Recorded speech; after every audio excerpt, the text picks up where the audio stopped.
The symposium that we imagined also with other colleagues and friends involved in the joint PhD in social representation, culture and communication. So we think that having the international conference was a good opportunity for us to also present what we are doing and reflect on common lines of research that are emerging, and in which, of course, we would like to involve more and more PhD students and eventually postdoc, if we will be able to develop further research. So this symposium has a long title that basically has to do with democracy and representational processes in the face of crisis, the environmental crisis, but also the crisis of citizenship, the crisis of social organization, the space that is in between, let's say, the leader and the people or the citizen. It's important to also reflect on how do we call it. So multiple crises, citizenship organization, and of course the crisis of the future that we are building now. So the different presentation that we have will touch upon different facets, and in our opinion they have some points in common, even if they are dealing with different topics and also different levels of analysis and different approach to methodology.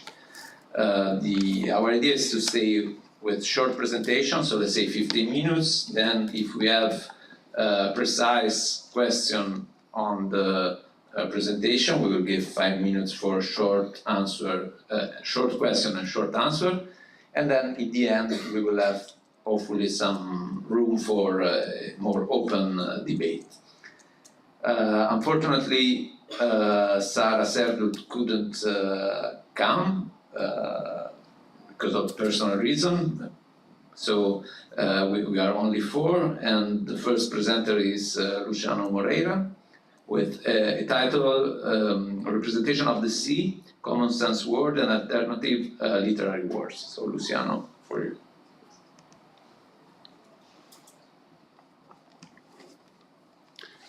I think I opened the wrong one, sorry.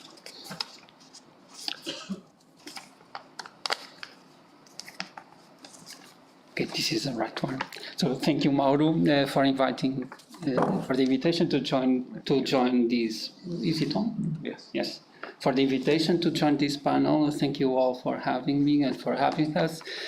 In this presentation, I will explore the common sense knowledge of the sea, with a special focus on the deep sea, alongside its representations in utopian and science fiction literature. It is, I must say, an exploratory study, and the results are quite preliminary, as you will see. I must start with a personal story. A few years ago, a team I was in had the chance to apply for a funding on a special call. It was focused on the Atlantic Research Center agenda, and it was launched under the umbrella of the Portuguese Foundation for Science and Technology and the University of Austin at Texas.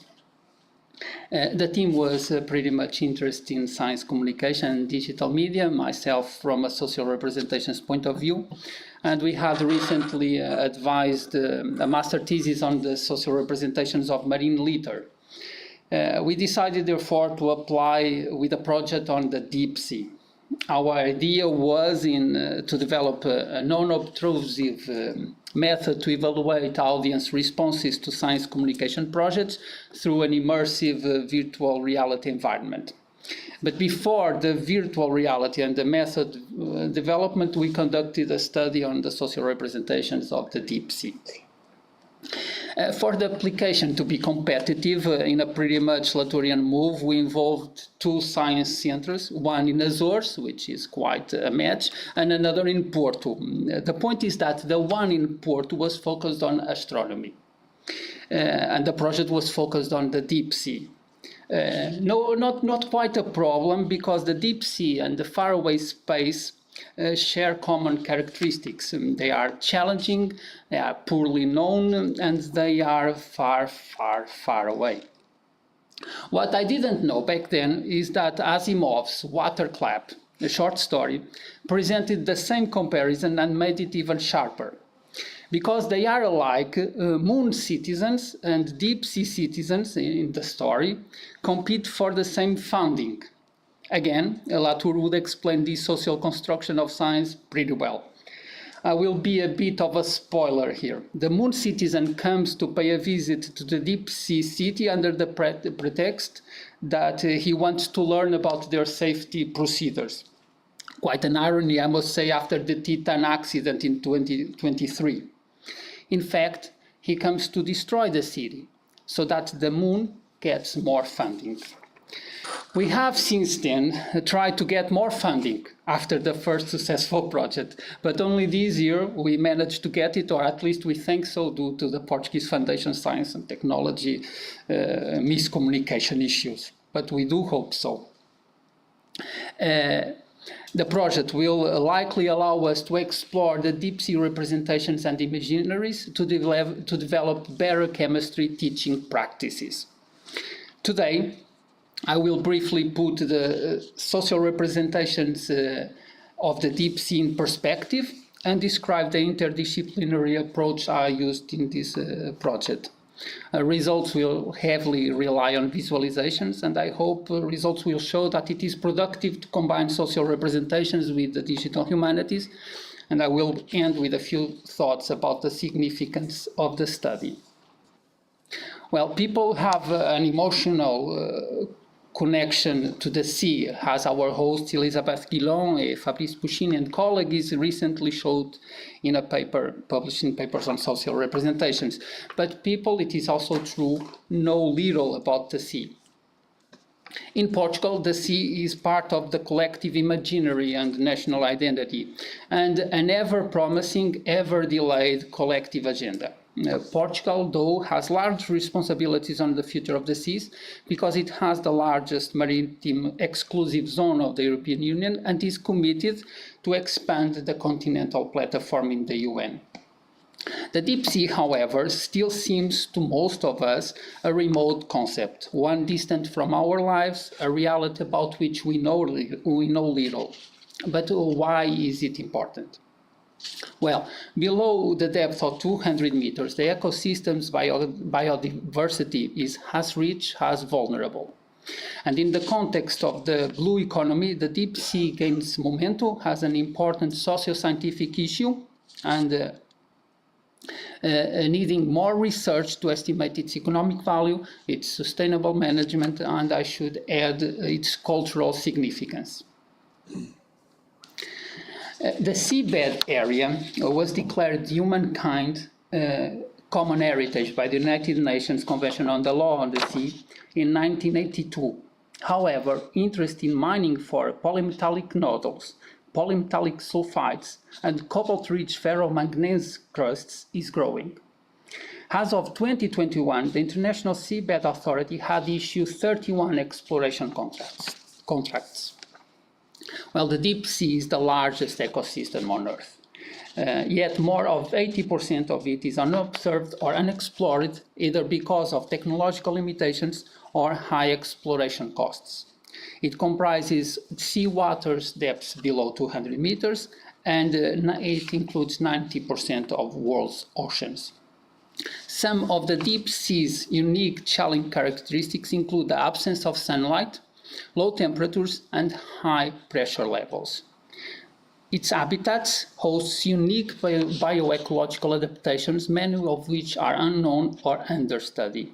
And for humans, it is important because it provides environmental, economic, and scientific services and resources.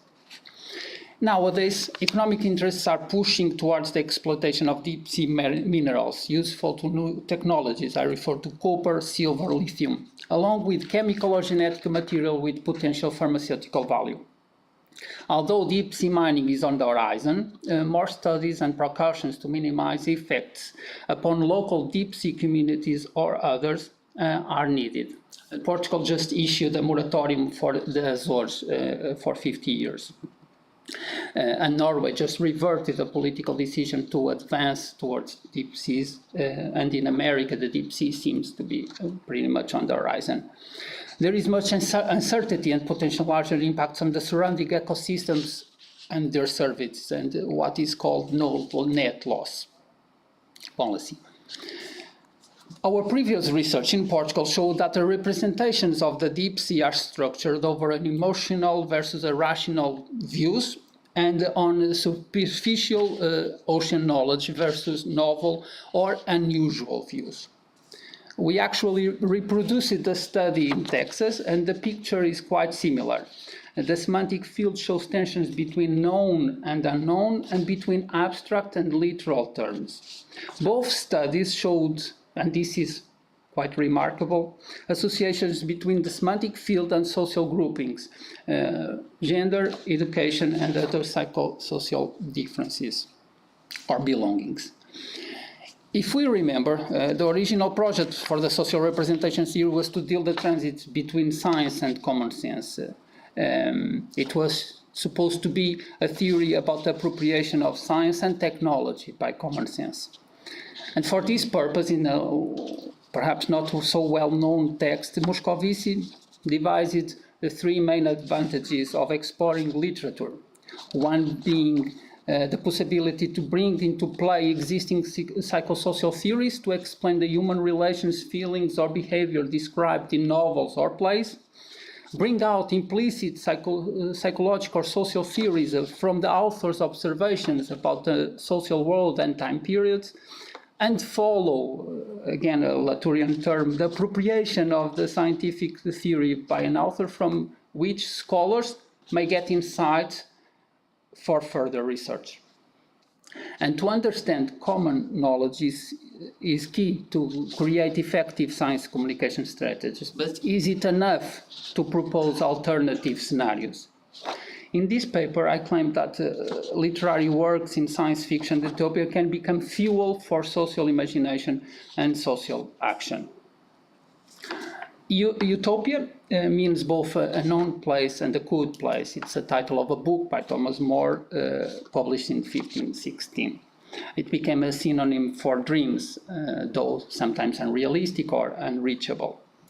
According to the main scholar in the field, Lyman Tower Sargent, who is about to be 90 years old, utopianism can indeed be defined as social dreaming and has three main traditions: literature, utopian social theory, and intentional communities. The point is that utopianism and science fiction for this matter cannot be reduced to texts. As for the digital humanities, Kirschenbauer suggests that it is more akin, and I quote, to a common methodological outlook than an investment in any one specific set of texts or even technologies. But the methodological commons, to use the phrase by McCarthy, implies a transformation of the traditional subjects of inquiry in the humanities. As Contarello observed, we can find in Moretti's distant reading, and I quote, an unexpected support, and more properly a correspondence to the idea of a quantitative analysis, end of quote. Proposed by the Italian scholar Franco Moretti, distant reading implies a transformation of the subject of study. Moretti suggests that distance is a condition of knowledge, so that in distant reading we are no longer before texts, but we are before an altogether new subject of inquiry. Maps or any other visualization are not to be seen as a result. A map shows us that there is something that needs to be explained. A sentence also that echoes Latour's warning: the social is that which we need to explain, not that which explains. And in this work, we aim to explore fictional accounts, utopian works, and the representations of three different groups. So alongside excerpts of 26 literary works collected by close reading by a group of young researchers over 1 month, and also on 3 different online databases, we built a corpus that will hopefully allow us to explore different natural groups. On the one hand, the authors, and the other hand, scholars, and finally, ordinary readers. The first database is the Utopian Literature in English, a database curated by Lyman Tower Sargent. In this case, it lists about 61 utopian works in which the deep sea or the seas is referenced in the notation. The Blue Humanities database is maintained by my research center, and it lists 10 additional works that refer to the sea.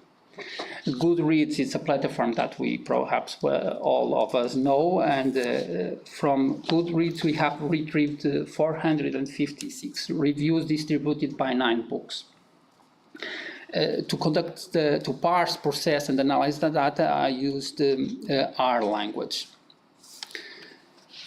The first is an analysis of the collocates or bigrams, a set of 2 works. That shows us that from the excerpts of the literary works that were around 3,000, that shows that seabed and open sea are the most common phrases, followed by deep water, backwater, water rise, surface sea, and ocean water. This somewhat messy network analysis shows first of all, the richness, the symbolic richness of the field of words around sea, ocean, and water. They include deep and surface areas, means of transportation, animals and beings such as mermaids, atmospheric phenomena, sensory and psychological information related to feelings such as calmness. The topic analysis rearranged the terms in 4 topics. The first 2 are more easy to interpret as they oppose deep and surface sea. We should keep, though, in mind the term rise, as it will acquire more meaning in the next phases. The hierarchical clustering diagram of the notations of the scholars, so the summaries that the scholars did of around 70 works, shows 2 main themes: climate change and rise of the waters. Finally, the reader's perspective also emphasized the rise of the level of waters and the climate change. Well, this study is a first approach to bridge social representations and digital humanities to address the seas as a socio-scientific issue. It is but the first exploratory step, as I'm working on the integration between the theory and the methods, and a lot of work is still to be done. The results showed that the sea is primarily perceived as a threat, echoing the emotional reason axis that we have observed in our empirical surveys. The rise of the water may work as an objectification of climate change. The science fiction and utopian works offer visions of a future in which humanity deals with the rise of sea level and struggle to survive. In the process, in the objectification process, we lose sight of, for example, the Atlantic Stream role in climate regulation and other issues. Therefore, we simplify. Other works takes us to the deep sea, described as unknown, mysterious, and alien. The symbolic field is, first of all, rich, and it carries, in a way, the naive theories of the authors about the sea. Little room for hope, it seems, but the work of utopian thinking is that of hope. Criticism or negative perspectives or alternative worlds is but a lever to make us act and promote social change. The ongoing work shows that it is possible to explore the social thinking of natural groups, authors, scholars, readers, and those of algorithms in next steps. This study is only exploratory. We need better refinement. We need to better refine our approach to distant reading of the text. In this case, we had around 3,000 passages selected by our young researchers. We hope they will give us more qualitative insights to explore larger corpora. One major limitation is the program we use to scrap content from Google Reads. One must find more reliable alternatives, which will require further investigation of the code, but also better integration with digital social reading approaches. This study, I believe, is relevant in 3 ways. First, it positions social representation as a grand theory that can cross several fields.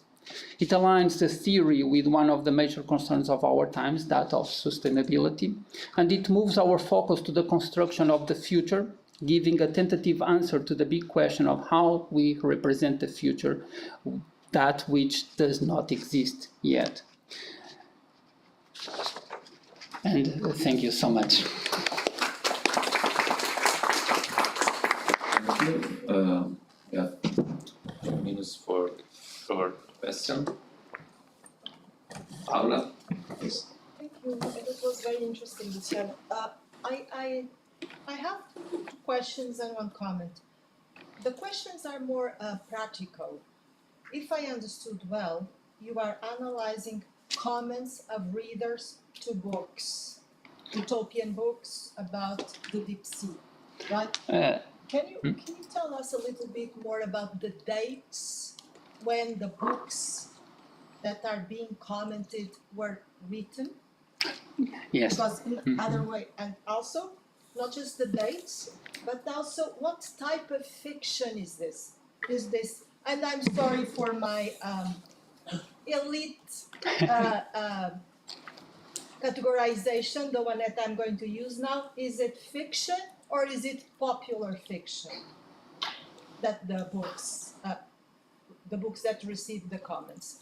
And I'm asking this because you might be aware that there is social psychological research differentiating the effects of reading popular fiction and non-popular fiction, right?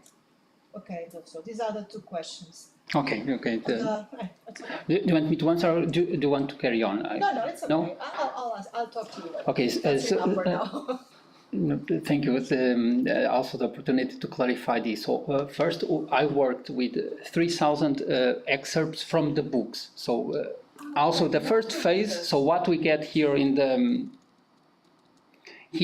what we find here is based on 3,000 excerpts of around 26 books that were read by close reading, and every time there was a mention to the sea, the reader would take note. And then actually it will try to classify it into a category, but I still didn't get to that part.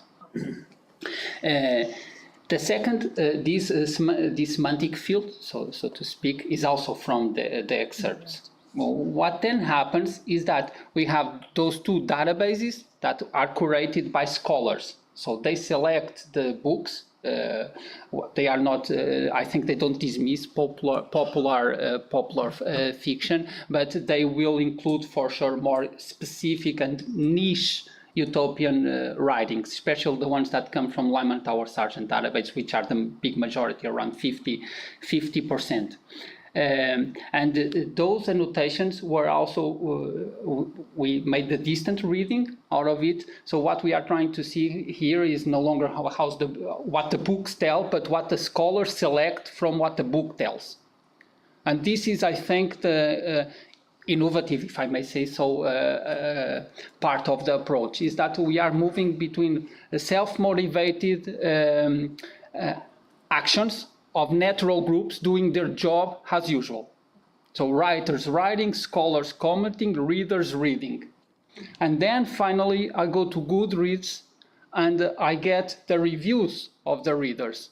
So these allow us to navigate three audiences, not in a survey provoked experiments, so not artificially activated, but based on the daily activities of groups. Of course, a lot of problems emerge from the biases in the database, curated that they are, though. The main problem, I think, that so far I find is really with the code, with the Goodreads that I'm not satisfied with, so I'm not quite sure of what is getting, and I need to work on that. The books go from the 50s. I think the first one is from the 50s to 2024, if I'm not wrong, but we see that the last years, from 2015 to 2020, have the biggest amount of production. It would be useful to see that. That's irritating it is, but I didn't make the graphs on time. But I was working on them yesterday, but I didn't make it. There are a few. I will shut up, sorry. We can discuss later. Sorry, very, very quick question, or at the end, please. I don't speak English very good. I speak in Portuguese. Do you understand? The translation well. for... Okay. Você falou sobre a dimensão racional, emocional e sensorial na construção das representações. Pode explorar um pouco mais a relação entre essas dimensões, como se apresentou no seu estudo? De falar em inglês? In English. Okay. I understand. Okay, we see that there are terms connected to the sea that are quite rational. So either they apply to characteristics, physical-natural characteristics of the sea, and there are others that connect with feelings. Fear, for example, it's one of them. Calm is another of them. Then the sensorial information also comes in terms of elements, classifying it as blue, black, light, absence of light, cold. This is a little bit, and we found this in the empirical studies with participants in a free association task, but this also echoes what we find in the literary accounts. But we should move okay. to, okay, maybe we can take back this issue later. Thank you. Okay, so thank you, Luciano. And I can go there. okay, so now the floor to Alice Fonseca, who will present a presentation together with Paula Castro entitled Environmental Citizenship in the Making at Institutions, Analyzing Meaning Struggles on Climate Change in the Portuguese Parliament. Please. So, good morning, everyone. My name is Elise, as Mauro said, with a different accent. So, I'm a PhD student, and today I'll be presenting part of my PhD project, which is still a work in progress. And within the wider theme we are discussing here today, I will be talking about how environmental citizenship is constructed in institutions, focusing on the Portuguese Parliament. So, climate action requires change both in actions and representations. This, of course, sparks many meaning struggles, namely because making decisions about what are the necessary changes or the changes that we are out to make includes discussions about what are the values guiding those decisions, how should we achieve those decisions, and what are the actors responsible for making them and implementing them. So this involves debate and negotiation of meanings. So our argument here is that for better understanding climate action, we need to better understand these debates. So, what are the gaps that we identified in what comes to social psychological studies of climate change? What we see is that research has mostly developed quantitative analysis of individual motivators and barriers to green consumer behaviors. So what we see is that there is a need for a greater focus on people's roles as citizens in what comes to climate action, and also there is an opportunity to better leverage the potential of qualitative methods using processual and context-sensitive approaches for grasping the complexity and the diversity of climate change and climate action meanings.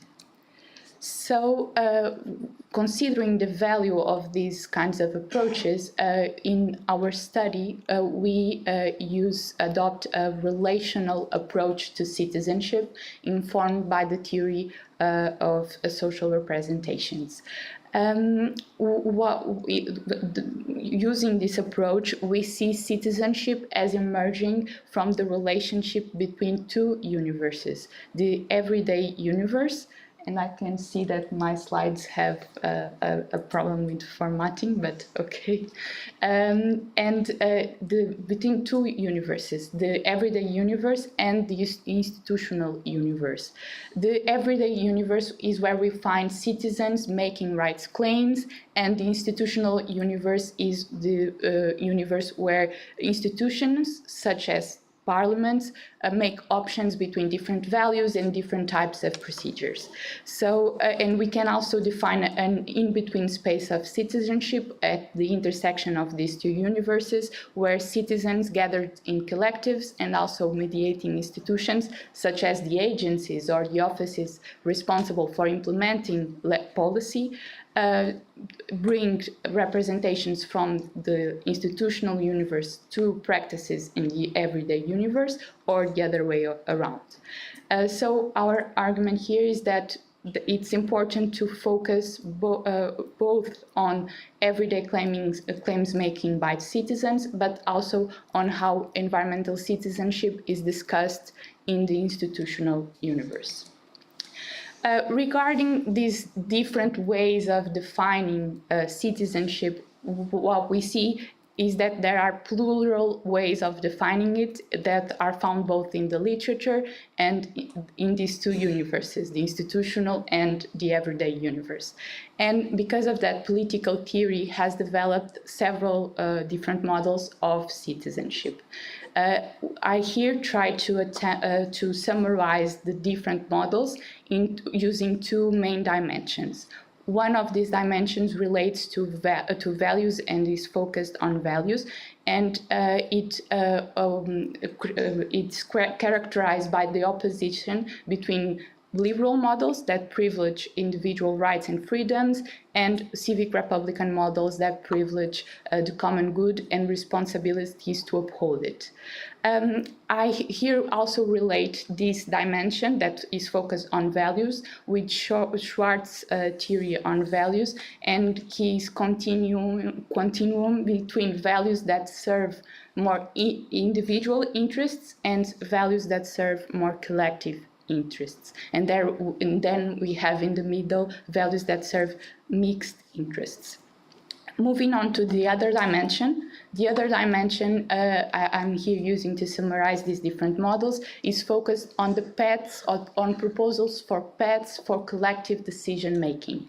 And this dimension creates an opposition between communitarian models that argue that decisions should be made through dialogue to reach consensus, and more agonistic models that see decision-making as happening through struggle and being always underpinned by disagreement.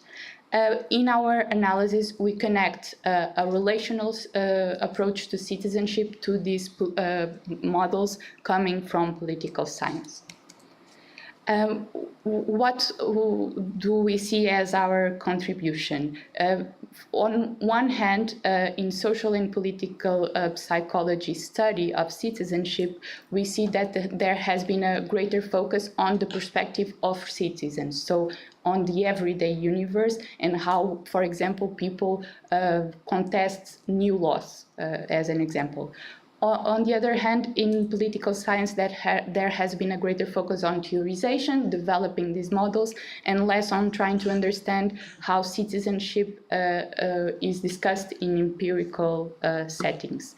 So our study aims to answer to this need of a greater focus on the empirical exploration of citizenship as it's practiced and discussed in institutional settings. For this, our study is guided by this goal, which is to analyze the constructions of environmental citizenship in the Portuguese Parliament in the context of the climate change debate. It is a two-step study, including an analysis of legislative texts and an analysis of parliamentary debates, but today I will be focusing on the former, on the legislative analysis. So this analysis was guided by two main research questions. The first has to do with identifying the models and of environmental citizenship that are present in the laws and resolutions analyzed. So how is environmental citizenship being constructed? And we'll look at this by looking at what are the values being promoted in the laws and resolutions, what are the rights and duties they define, what are the proceedings or procedures they define to uphold those rights and duties, and finally, who are the subjects that are responsible for the procedures defined or that own the rights and duties defined and their respective counterparts. The other question we make is how is participation constructed in these legal texts? Our materials are three legislative initiatives. They were proposed across the span of three parliamentary terms in the Portuguese Parliament. The first parliamentary term starts in 2015, and the last parliamentary term finished in 2024. The main element of our corpus of analysis is the Climate Framework Law. Because of its length, it's the bigger legal text we are analyzing, and also because of its legislative importance. The other two resolutions we are analyzing are connected in some way with the Climate Framework Law, because the first resolution in the table is about declaring a state of climate emergency, which was later enshrined in the first article of the Climate Framework Law. And the last resolution in the table also is related to the Climate Framework Law, because after approving the law, the Parliament called on the government to comply with that said law. Moving on to the methods, we conducted a thematic analysis that was both deductive and inductive, but departed from the deductive framework of categories that you have here. So we looked at the values and objectives being promoted, then at the rights and duties defined in the dispositions of the legal texts, the procedures defined, and then we looked at what are the actors that are responsible for this disposition, and also who are the counterparts. So basically, who are the actors that are the target or the beneficiary of this disposition. Moving on to results and starting with values and goals. What we see is that the legal text define a primary goal, which is about pursuing the decarbonization, so basically reducing emissions. This primary goal is supported by a set of secondary goals, from which we see that one of them is highlighted, which is sustainable economic development. But there are other goals in there, such as just transition and nature conservation. These goals, both primary and secondary goals, should be pursued according to what we see in the legal text by ensuring a set of safeguards, such as following a principle of precaution regarding climate risks. And these all should be pursued, and the procedures that the law then defines should be conducted with respect to a set of transversal guarantees, such as participation, transparency, knowledge-based decision-making, and I think that's it. But here I want to highlight that both the primary and the secondary goals, as well as the safeguards that should be ensured in the process of achieving those goals, translate values, going back to Schwartz's theory, that serve mixed interests. This means that they are occupying a boundary between liberal stances and more civic republican stances. And so we need to look further, maybe into the debates, to see how is citizenship being constructed. So I don't have lots of time, so I will move on quickly. Looking at the rights and duties that the legislative text define, we see that more rights are defined than duties. So this is an element that seems to signal a more liberal stance. One interesting thing is that the subjects of all these rights remain abstract. So this is a limitation when it comes to citizens wanting to make claims based on these rights. And the main counterpart of these procedurals, of these rights, are central state institutions. So the state is the one that is held responsible for granting these rights.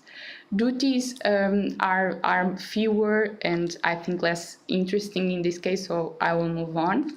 Regarding procedures, we see that the procedures defined mostly translate the hierarchy of goals and values that we have seen before.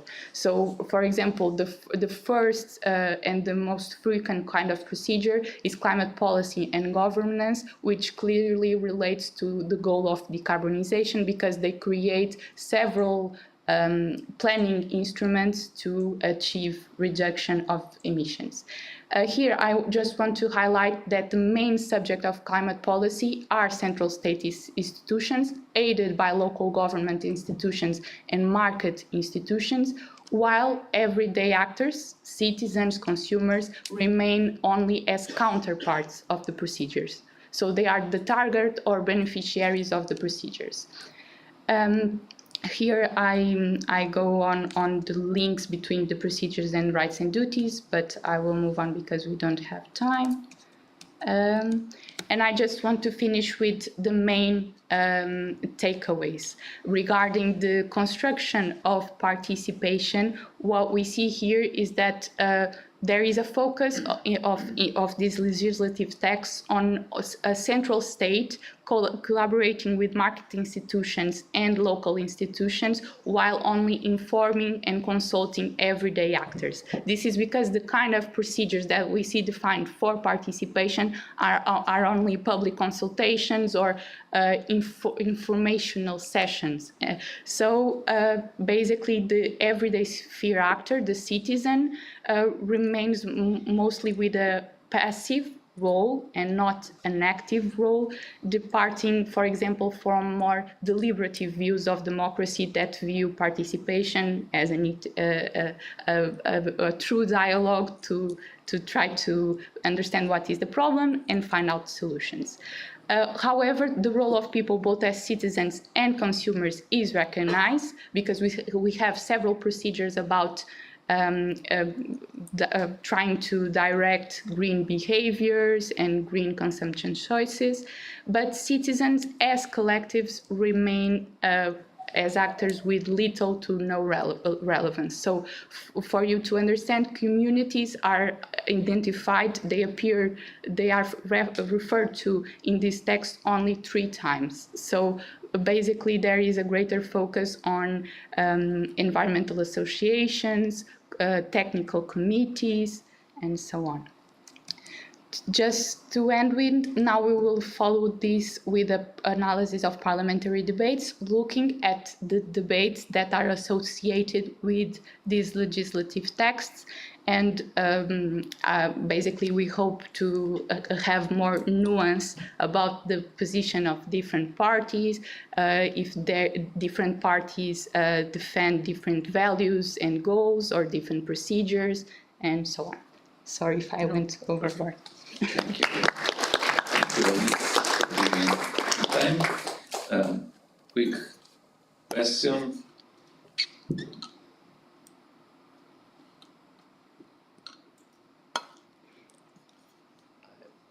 I have myself a very, very question on the anticipation maybe of the next step. No?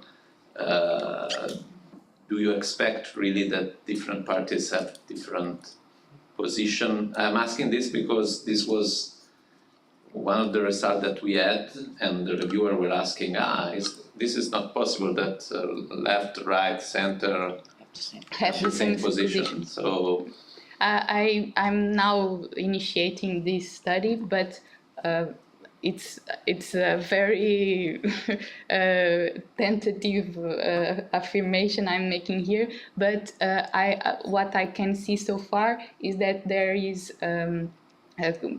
not diversity regarding the values and goals they propose, but there is some diversity regarding the procedures to enact those values and goals. Thanks. Okay.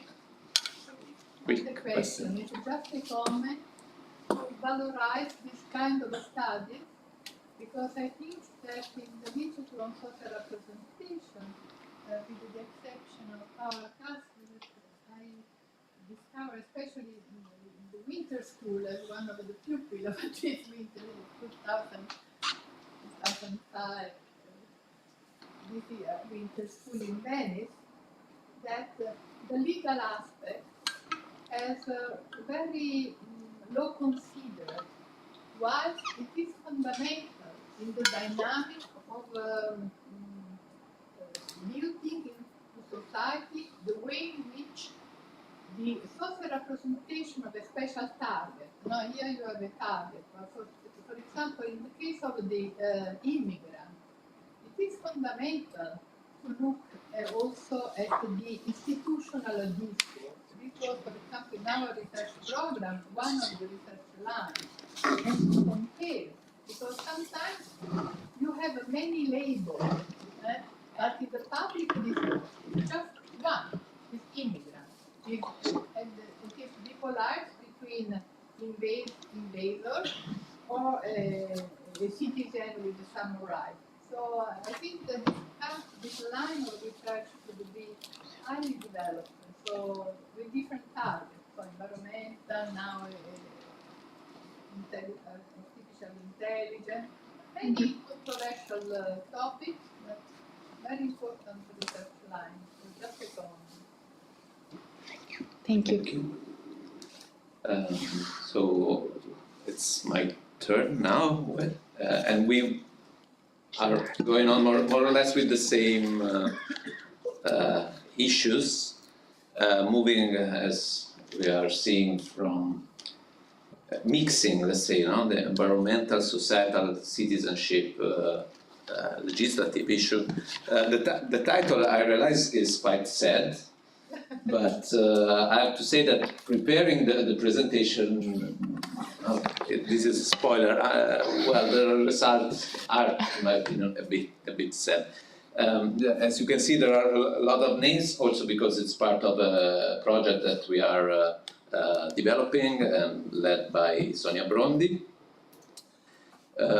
Also with other colleagues working semiotics. So today I will try to put together a set of result, insight that we had through a different lens. As a premise, looking at environmental issue and especially at energy transition, there is always a question if we are actually looking at stability, business as usual, transformation, so just a substitution, for example, of some technologies with other technology, or we are actually imagining and living a radical change. This is translated in theory in, for example, the different phases between a pre-formation phase, a path formation, and then a path dependence. So the idea that there are certain critical junctures in which we are still able to change direction, but at a certain moment we remain in a state of path dependency, so everything more or less follow the same line until there is a new radical change that opens new possibilities. And if we look at the other graph on the right, it actually shows that what we need is a radical transformation. Here you can see the per capita consumption of energy, and here the Human Development Index. So basically, those who consume too much have a high standard, let's say, of living, and those who don't consume have low standard of living. So nobody is actually in the right place, which should be here, good standards of living without exhausting the resources of the planet. So what we need is actually a radical transformation. What we observe, however, is, especially in Europe, a set of big plans, which, however, could be interpreted in terms of strategy and tactic. Because on the one hand, we see this big plan, Europe, energy strategy for Europe, etc., until now, energy roadmap. So, seem a very important direction. At the same time, there are a number of scholars that stress that those who are in power are actually resisting change. It might be called depoliticization, something that I've learned from Ignazio, for example. But the idea is that we have distant goal, the actors are invisible, as we just heard. The social conflict is removed. Everyone agree, at least in this political vision, it seems that everything has been well defined and there is no alternative. That's something we already heard. And however, it's clear that if the same institution also envision a different strategy, we are now into the re-art Europe, where it's clear that pollution is no longer a problem. If it's my old Vespa, this is a problem. If it is a big tank on the battlefield, there is no pollution. So clearly there is some mismatch here, just to be polite. From this point of view, it's important to reflect on how this strategy interacts with justice and a just approach to sustainable transition. Usually when we talk about environmental justice, we refer to the so-called triumvirate, distributive, procedural, and recognition justice. But there are other dimensions of justice that resonate more with our interests, I think. So for example, the idea that justice has to do with intergenerational, but also intergroup and even interspecies relationship. And also the idea that we should look at epistemic justice, which is not just recognizing the existence of the other, like in recognition justice, but also the fact that multiple forms of knowledge are accepted. So from this, if we add a reflection on justice and of course on power to the analysis, let's say, of transition, then we could also identify other processes which are embedded in the same political decision that seem to point towards transition, but actually enact what has been called déplacement, spaesamento, dépaysement. So exclusion, dispossession, disempowerment, but also silencing of the other. So in the same policies, in the same practices, we also see that citizens, mainly groups, specific groups, are often excluded. This, in my opinion, also, since we are here in this context, call for rethinking about what we used to call zone wet. Zone wet is mainly referred as the tendency not to speak about something which is socially difficult, which could cause the sorry, it's written in French here in the note. So the putting into question some moral values or social values. So if we risk of putting into question this value, then we prefer to be silent.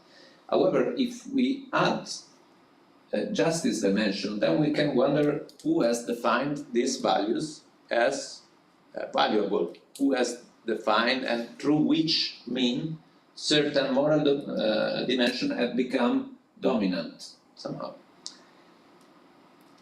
An option to look at this process, in my opinion, so how those who are in power impose certain zone of silence by promoting values as obvious, is a concept that I'm taking from semiotics, so the concept of isotopy, the redundant use of lexeme in discursive context, which create an overall coherence of meaning. In this sense, the strategic use of sign can surreptitiously shift from one isotopy to another, and thus transform the meaning of the same sign. So it's a complex way to say, for example, that even if on the surface we observe a figurative isotopy, for example, values, and I didn't know that the previous presentation was so fun, the use of this sign in discourse can refer to a different isotopy, for example, tourism. So it seems that we are talking about values, but we are actually talking about tourism. It seems that we are talking about environment, but we are actually talking about money. And in order to look at this shift of isotopy, of course, we must have an interpretative approach and try to grasp what is implicit in the way the different signs are combined together. So what I tried to do, okay, 6 minutes. Okay. What I tried to do today, very quickly, don't worry, is to re-examine some results that we had during the last 15 years and try to see if we can observe the same shift in isotopies, mainly related with environmental and energy transition. So, for example, when we studied parliamentary debates, in the debates between 2009 and 2012, we found few references to values, almost zero. Most of the debate had to do with energy, resources, economy, technology. And we concluded with the idea that what was prevailing, even if they were talking about energy transition, was centralized system, energy as commodity, users as consumer. So as you can see, a market-driven isotopy. We moved to analyze images. These are just a few examples, but in a large data set taken from public competition, but also using photo voice with children, we continue to find images in which, as you can easily see, there are no humans. Transition has to do with big plants elsewhere, in empty spaces or in not well-defined elsewhere. So once again, transition has to do with technological devices. It happens elsewhere, and citizens are not among the key actants. When we look at isotopy, we need to understand the relationship between the actors, or the actant, if you want, in the narrative.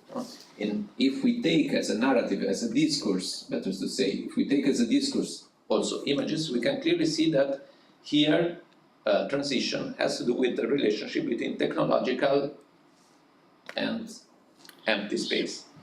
So our role is not there. Maybe our role is just as consumer. Again, we did other analysis in Sulcis region in the south of Sardinia. In a place, the image there, the photo is from the main city called Carbonia, so the city of coal, which was founded by the fascists to bring people there to take coal out of the mines. Again, what we find here is a set of narratives in which, this is very difficult to read also for me, but let's say that the main narrative, the prevailing narrative, is that even though the mines have been closed a long time ago, still the place is identified in terms of a sacrifice zone, So that what we can do here is to refer to an old identity as minor, and this is the only source of pride. So big plans basically impact with this narrative that limit, or we can say lock in, the community in an old vision and old memory without any possibility to change. And we observe similar narratives, for example, in another case. Here we are talking about a big dam in the south of Italy. Clearly, if you look at this image, this is taken from the original project when they were actually going to build the dam. Once again, we have an erasure of the community. It's an empty space with just the description of where the dam is and where the water will arrive. What we see today, after this was the conflict, we did some research in 2014 and now in 2024.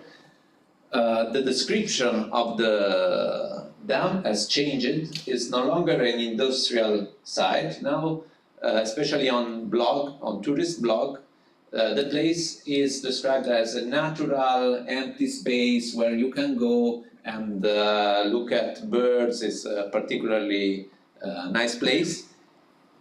Erasing once again the fact that the community was dispossessed of all the land, of all the productive land that for centuries was the basis of life in that area. So first it was dispossessed because we will bring you jobs. Now it is dispossessed because we will bring you tourism. Your interest, your point of view is not present at all. And this is another idea of building, for example, in the same place a big theater, which will attract thousands of tourists and is actually empty. Last example that we are just starting now, the green community La Montagna del Latte, the mountain of milk, in which we saw the use of this concept, traveling agricultural professor, cattedra ambulanti di agricoltura. But what is interesting here is that the same concept was there at the end of 19th century, beginning 20th century, with the idea of having an agricultural risorgimento, so creating a new people for the new Italy, for the new land. The actant was a collective actant, is a group dealing with a collective good. This, even if they are using the same word, has become top-down knowledge transfer through financial transfer. So the European Union is giving us money. We will give you money if you, as individual actor, will do this. Then the other owner of the land will do that. The other owner will do that. So even if the discourse, the surface discourse, is still about taking care of the common good, everything is transformed into an individual exchange with no actual group actor. So a gradual shift from the environmental and political isotopy to economic and market isotopy. And in the end, we will use Parmigiano Reggiano as the diamond on the top of this to sell it to the tourist. So connecting the dots, parliamentary discourse on energy transition, images of sustainable energy, photo voice, Sulcis, and other cases. What we found is a recurrent shift in isotopies beyond sustainable science. First, a shift. So while talking about environment, the isotopy has to do with classic economic theories, so very classic idea of exchange. A technical shift, local knowledge doesn't exist, citizens disappear, so we have a neutralization and depoliticization of the transition. An extractive isotopy, locals are workforce. It was a workforce for the mine, now it's workforce for the tourists, but what is important is that they are there to, let's say, help us extract money from a source. And finally, an individualistic isotopy, so a collective dispossession and disempowerment. While talking about common goods, while talking about sustainability, what we observe is that we are actually talking about individual taking care of themselves. From this point of view, we also see that individuals are accepting this isotopy, so replicate the same discourse in a kind of interpretative denial. So what is happening is not really so negative. We are part of it. What else can we do? And also some kind of self-censorship. So it's better not to speak about this. This has to do about the past, but the future is, for example, a new macro attractor, as they call it. So this big theater which nobody actually goes. So as I said, the title was a bit sad, but the overall story, I think, is also sad because, in my opinion, I'm just starting to think about it, but it's a strategic use of discourse that actually activate a kind of perversion. So while we are talking about this, let's say those who are in power, sometimes voluntarily, but most of the time I think also without any real understanding, those who are in power somehow pervert the terminology, subtracting the possibility to actually say something. And I close here. On that positive note. Closing on a positive On a positive note. Yeah. That's very good. Maria, Ignazio, maybe. Okay, Anna Maria quickly, then Ignazio. So quickly to say just blah, blah, blah.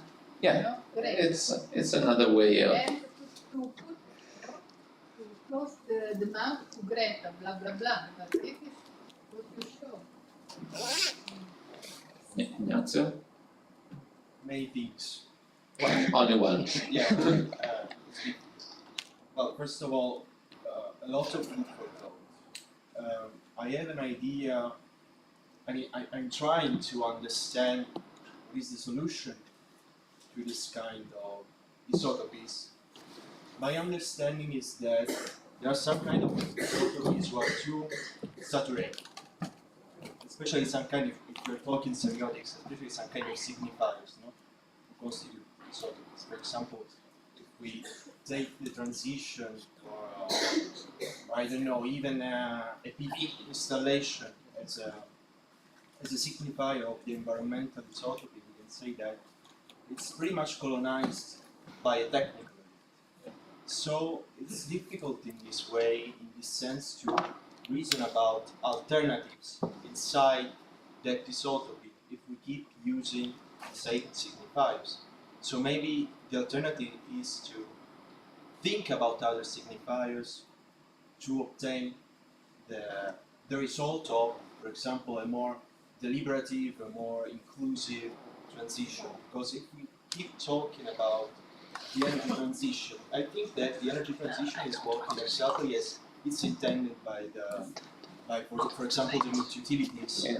No? Yeah, there's a tendency of centralization. Yeah, when I say there is a kind of silencing, it's precisely in this way. So we keep talking about using some signifiers without fully realizing that this signifier had been colonized, I don't know, or expanded or transformed. So that we are not actually able to invent something different if we continue to use the same. And maybe the environmental isotope is not the right one, but this is my. No, of course. Okay, Right. Okay. it's your turn, Sara. Okay, so you move. I will move here. I hope you Maybe hear I me. can also close this a little bit. I try to understand that I am the last and I we try to be not so much sad as it is, so I try to have a not happy ending, but at least some hope. So I will talk mainly about a project that we have since years now, 5 years, 6 years. We started mainly with the ecological crisis, and then mainly to understand, okay, so ecological crisis and not just studying or making research, but what other, as researchers, we can do. But what was a question for us, so it's mainly on psychology as the mainstream narrative on climate anxiety, and I think it's not the good term to use it, then how to use social representation in climate crisis and just transition.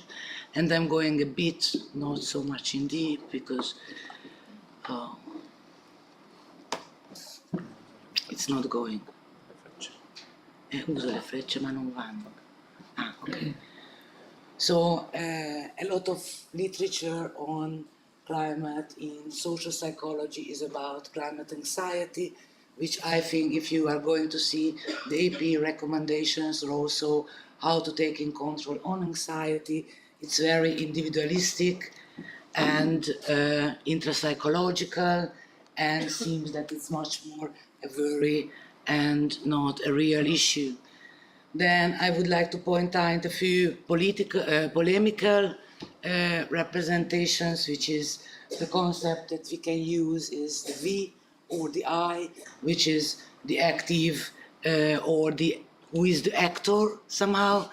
Then there is a polemical representation also on how we connect to nature, so culture, nature issues, and how where is the human inside that.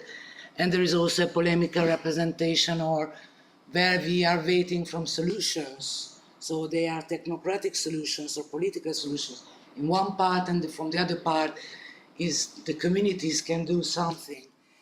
And the fourth is on capitalism and the concept of capitalism, or also that's a system which cannot be changed or can be changed, and if cannot be changed, there is this greenwashing of the so-called eco-capitalism also.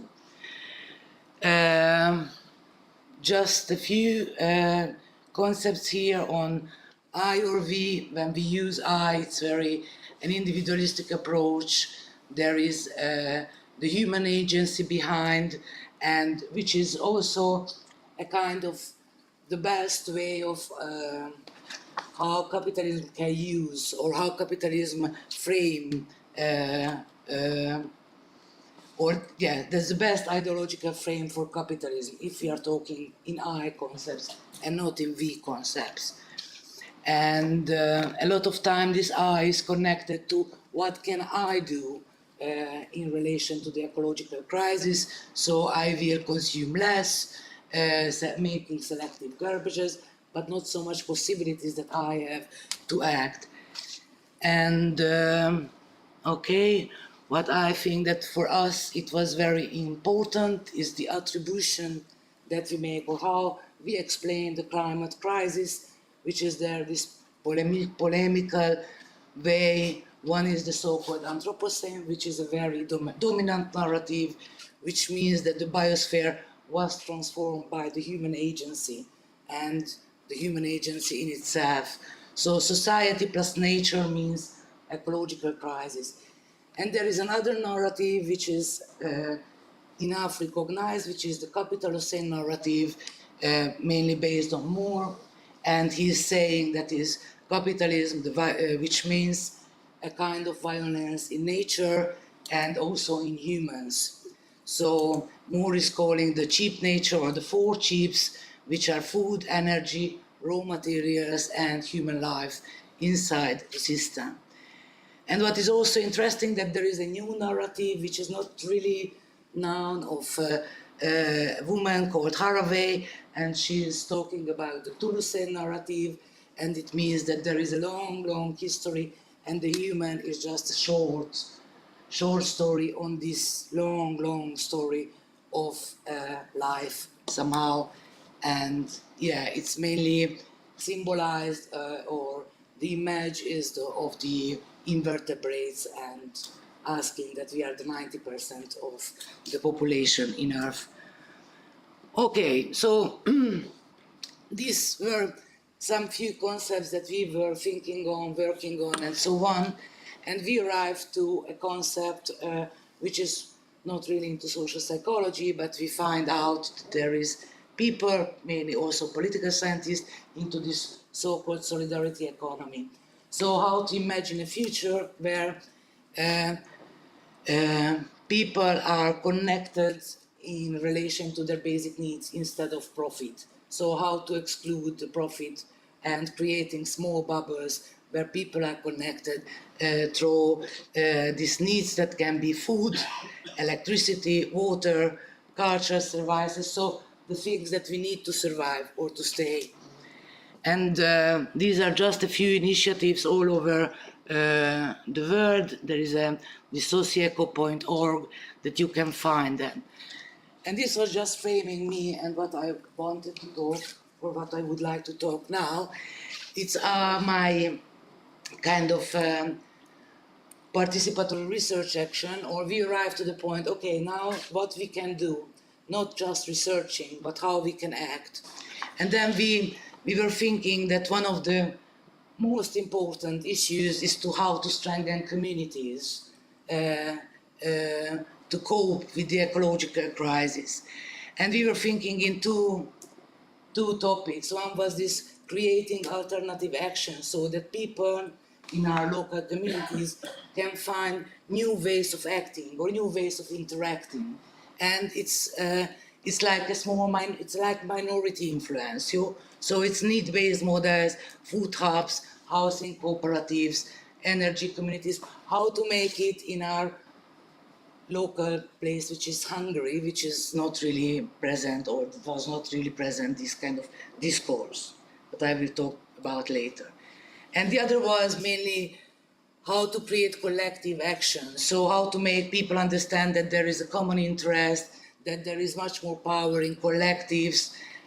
So it's a contrast, reactive, resistant, how to say no to the existent. And what we also find that they are movements. Even in Hungary sometimes they are movements, but these movements are short-term. And a lot of time they are disorganized, and they are not able to organize a priori of what's happening. So they are very, very reactive. And so we started to think about, okay, what about unions? Okay, unions are existent institutions somehow, which are related to existent communities inside working places where people are there and are all together there, and they have common interest, and how to revitalize unions. So this is where this story is starting, but I have 3 slides and then I finish. No, not yet. I have to do slides on context. One of the contexts which I think is very important is that we are also related to a geopolitical position. Okay, so Hungary is a semi-periphery, which means there is low wage of labor, there are informal economies, there is a kind of assemblage, which means the Chinese industry is coming in, the German auto industry is coming in, and we are assembling. And people are very, or the market, it's in itself, it's a very precarious, informal way of the labor conditions, yes, sorry. And in this context, there is also another issue, which is the unionism in itself. So we are an ex-Soviet Union, what? You said that. Okay, so we are, after the regime change in 1989, unions lost people. Before, they were servants of the government, and they were mainly making services for the people, and not organizing, or not advocacy, or not culture of saying no. And they were very highly hierarchical, bureaucratic culture, still with a strong negative public image, not as in more Western countries. Okay, in Hungary we have this very negative image of the unions. They are also highly fragmented. They are the so-called yellow unions, which means they are making tokenism for the government, so they are saying what the government says. And there is weak presence in the workplaces, no advocacy cultures, and lack of resources, both of human and capital. And so this is my short story, or not only mine, but also of Sara and Judith, they are my co-authors. And we started to organize our union. Okay. And what happened that we started with this solidarity economy concept, then in Hungary you probably know that all universities became private, which means part of the government people. And also our university became private in 2 weeks. We tried to make a resistance, but it was during COVID, so we were able to create online Zoom possibilities where 1,000 people were in the same Zoom room and trying to understand what's happening from one moment to another. And then we started to work with the old union. But the old union had a very, the old service model, the service understanding of, oh, they are people, okay, we give them the holiday package, we give them the Christmas package, and that's it. And we tried to change, and new members were coming in, and new members wanted change. But the leadership didn't want to accept the change. So for 2 years we tried to change the culture, the organizational culture of the union, and we were not able to do that. And we started to be discredited day by day, day by day. So what we have done is that we created a fully new union inside the university. And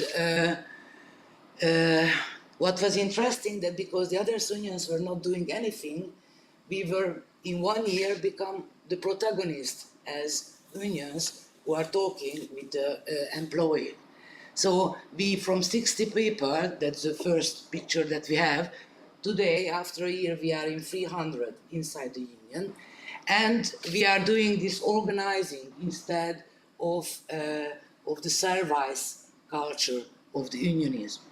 And what is also important that we are working together with in a sectorial way. So the picture down, it's all universities, unions who started this organizing way of making unionism, and we have regularly meeting of every once a month. And we have also intersectoral organizers meeting, and what we also have is a kind of regional, so Eastern European meeting of the organizers, because somehow you have difficulties which are structural or inside the system because of your geopolitical position or where you stay. And the last slide, if I still have time, that I would like to present, it's because we didn't arrive to the solidarity economy. Okay, what we are doing is to create a community, because it was not a community, and it's very difficult. For example, because of hierarchies, there are professors and administratives, and professors doesn't watch administratives in the same level of humanity. All professors doesn't understand themselves as workers because they are passionate of their work, so they are some kind of auto-exploiting themselves, okay, instead of, we know these situations, I think, right? Okay. So what we started to do is, it was a campaign for 6 months. And what we have done, it's a reunion, meeting. Let's see, what is our common interest? So let's start from the point where we are and what we can do together. And there were 3 things coming out. The wage increase, normally, the transparent wage structure of the university, and the question of the home office, mainly for the administratives. So we started to make a campaign, and we started, it was like making gymnastics, because Hungarians are not really revolutionary in terms of going to make collective action. So we started to make small gymnastics of saying no. First an online petition, then another online petition, then a postcard campaign, which means that you send a postcard to the rectorate and saying that you are not able to live with 20 euros. Then we entered in the Senate. So the last was a very strong action, at least in the Hungarian culture. Yeah, these are, okay. Oh, sorry. Online petition asking for wage compensation, 500 people. No official response. Requested for, okay, that's, I told it. Entrance of the Senate is the last photo there. We started with 500 people signing the petition.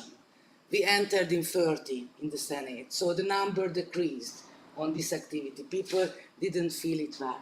However, those people who entered, they have experienced something very interesting. Okay, there was a person saying to me after when we came out that it was the first time that she felt that her presence in a space counts. Okay, because you enter in 30 and you change the space, and there is the Senate, 50 people, and they do not understand what you are doing there. And you are there for the pay raise. But what's happening is the whole psychological reverberation of the space is changes. So everyone on the Senate become nervous. Why these people are there? Why the union entered? So, for example, one of the things that we obtained entering in the Senate, the directors were so nervous because of our presence that he said that from now, every 4 months, we have a consultation. So the director has a consultation with the trade union. So we obtained something new. And another thing, it's a nice story that I would like to say to you. After the Senate, the director asked the step steward, I think, also the representative of the union inside. She's an administrative, and she didn't want to go alone. So one of the other members went with her to the rector office. And this other member was a big man. He's a doorman at the university. And they were sitting in the table, and the rector asked, so you are the economic part, the economic responsible for the union? And he said, no, I am the doorman.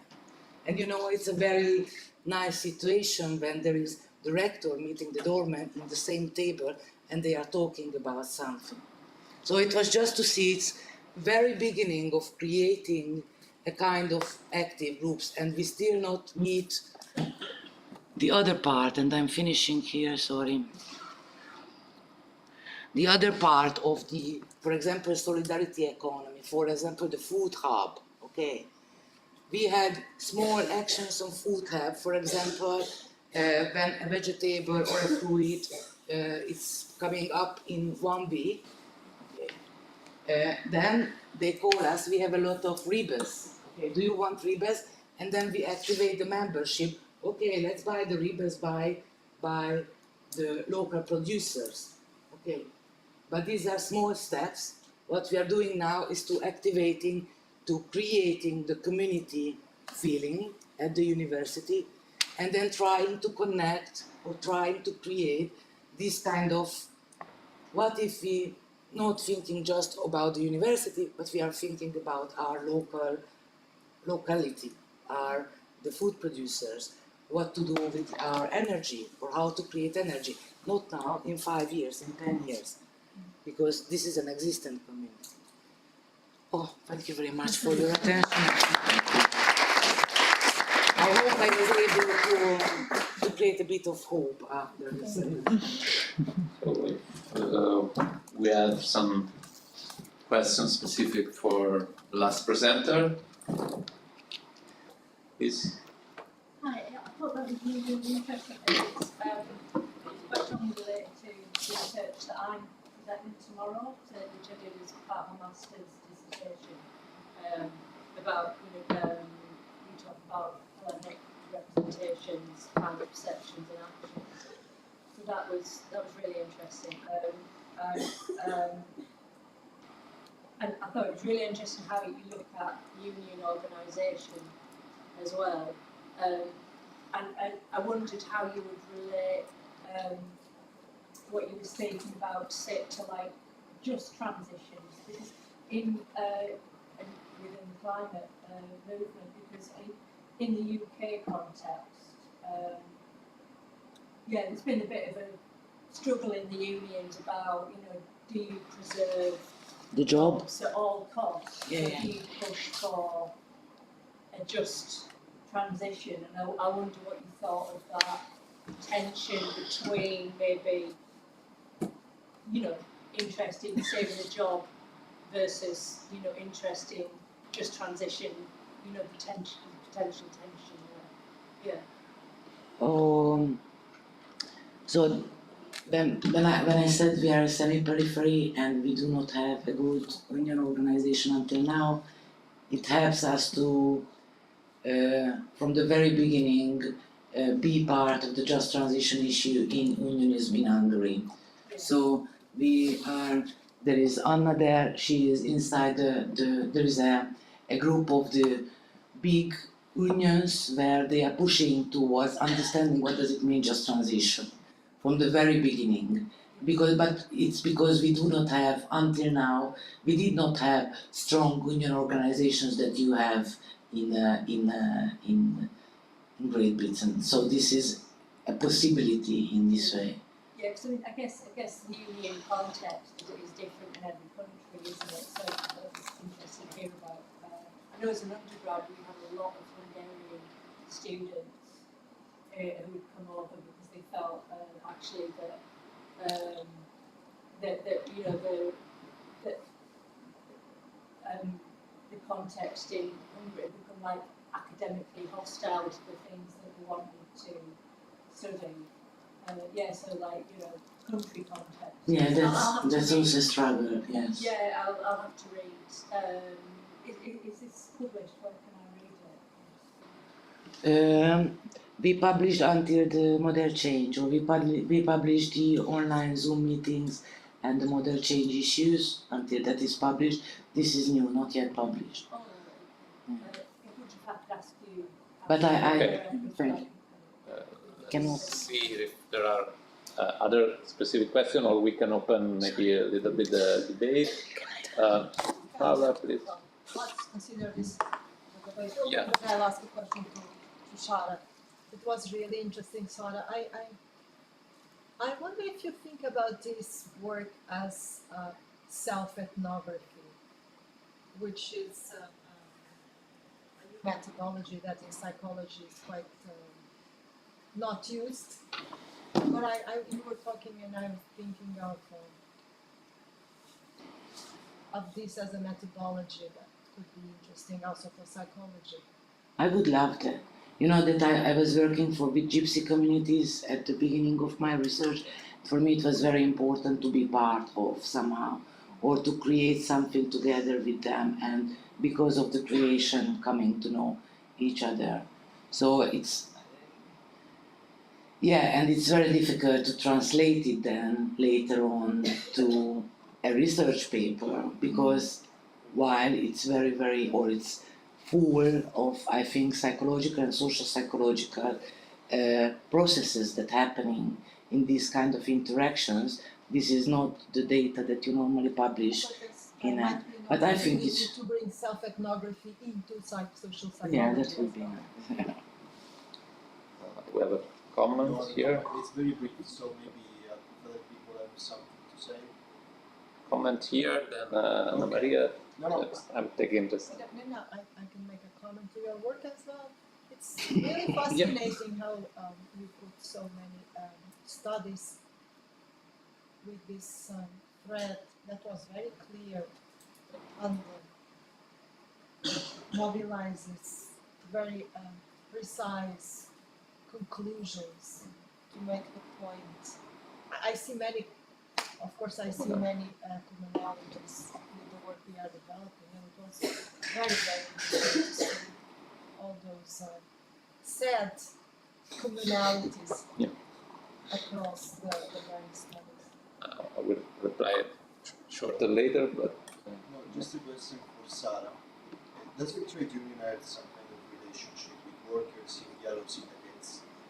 So there's been some point of connection, zero. No. I'm not talking about, of course, but We have the old trade union, but the old trade union didn't do anything in the last 5 years. So it still exists, it's still making services, but the members are coming to our union. And we became the main protagonist of dialogue or social dialogue. So you're taking members from the... Yeah. Sara, thank you for giving us, to all of us, especially to the young generation, hope. Hope that even an academic scholar can show this engagement to promote, the good. And so from blah blah blah into the depression that Mauro showed very, on basis of intensive study and very good research. And so we move from depression to an alternative. That it's not easy and even very uncommon for academics to be so totally engaged without being, just populist. I really appreciate it, moving from blah blah blah to action. And so thank you very much for giving us some hope. I hope to see you once in Hungary Parliament. No, I don't think so. Why we need now we have this the vision of the politics very, very realistic, no? Because they exploit a lot. All right, I have to stop, but we have time to speak. Thank you. Thank you. There is one comment there. Chris? I have, it's kind of a comment slash question to you, Mauro. Thank you very much for your presentation. I wanted to ask if you could stand, if there is anything else to say about this idea of erasing people from landscape, because I think there are probably different narratives, and the dominant narratives are actually like co-opting the subaltern or alternative narratives of not erasing people from landscape, but yes, of trying to find different ways of telling the stories, resistant stories, where the center is not our idea, our dominant idea about the subject from modernity and so on. I came up with this kind of silly question because Sara mentioned Donna Haraway, and she's very famous with famous studies and so on, but she also relates to the idea of the cyborg, of working like subverting the idea of the subject. And also nowadays we have what's called the post-natural studies that are very big on people working with art mainly, and they are moving on this idea of working with an empty landscape, but as a way of resistance. So I think it's like the same image, but with the two sides. It can be a little bit dangerous, but there's also a little bit of hope there. Like exploring different ways of telling stories with the people or our representation, traditional and hegemonic representation of people, is not there. So my question would be, is it erasing people from landscape? In your study, there's some kind of hope of way of resisting. Using it as a way of resistance. It's very clear that we have no people, we have no history, we have no conflict, we have no consequences, we have nothing to discuss, and what we are doing is actually naturalizing and legitimizing inequalities. But maybe there's a way to read against the grain that and to see some kind of way of resistance. Connecting also to the previous panel of using of technology or many other things that we have already discussed. But thank you. It's a very interesting question. Let me first add also another comment, because I think that here what we have in common in this set of research is the idea that we are actually working on awareness, consciousness at different levels, and also different methodologies, so also trying to look at different data in order to identify alternative or complementary vision. So in this sense, I think it's important to look at the data from different angles. So this idea of seeking for help to colleagues in semiotics, for example, is a way of reinterpreting the data from a distant perspective. Unfortunately, I don't know, I have to think about your question. My first answer would be that no, I don't see any positive way of erasing people from the landscape. what we have, because it's not such a sophisticated interpretation of going beyond the human. It's rather in my opinion, a strategic and colonial approach. So you have to imagine that these cases are really in southern Italy, in poor area, marginal area, so-called internal areas. So places which somehow have to be used by those, say, by the cities for different purposes. So erasing them is, in my opinion, the same result that we found when looking at Italian colonialism in Africa. So if we look at the textbook, even now, history textbooks for the secondary school, we see a lot of maps in which Africa is simply empty, and there are arrows showing how our troops enter Libya or enter the. So, in my opinion, this erasing the people, erasing their history is precisely the same colonial attitude. So maybe, but I don't know, I have to think, it's too much to pretend from the people that have been dispossessed somehow to use such a post-human perspective while they're still struggling in being recognized as existing human beings. So, I don't know. Go on, please. I think that's a very interesting question, and I think it points to the heart of what's exciting about this symposium. I love the presentations. Thanks, for making the effort, guys. And my comment is for the symposium rather than for any one presentation, because I think the exciting thread here is that maybe not explicitly but implicitly, what we're seeing with social representations theory, once you apply this kind of framework to any problem in real life, you end up in a political research program, as it were, a political psychology research program, and you can't really escape it, because you're asking questions about what are the stories, what are the narratives out there. So like one thing, now I know the answer, okay, like we need more funding to be able to answer this question, but like in the first one, with deep stories, like how many distinct social representations can one identify?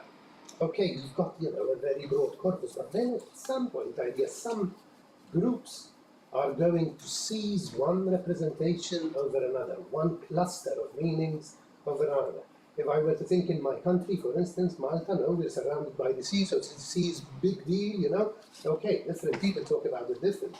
There are some people who are, thinking about exploiting it. Some other people are thinking about conserving it, and what can we do with it?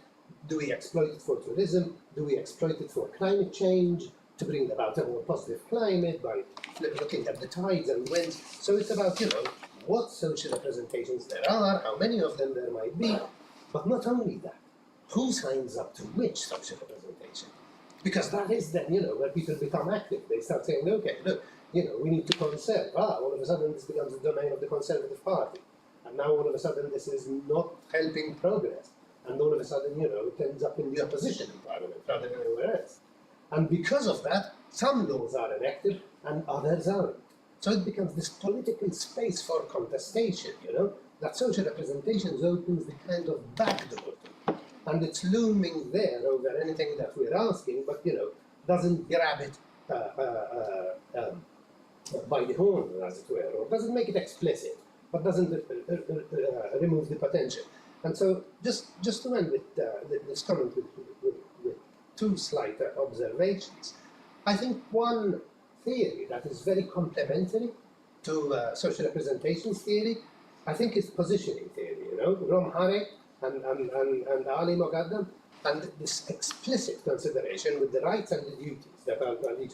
I didn't ask you a question because I didn't have a short one, I have a long one, right? That's why I didn't put my hand up for your presentation. But I think positioning theory and the focus on rights and duties enriches a social representation is required, because we don't just ask about content, but we also ask about, you know, the function of that content and what it achieves in a performative way.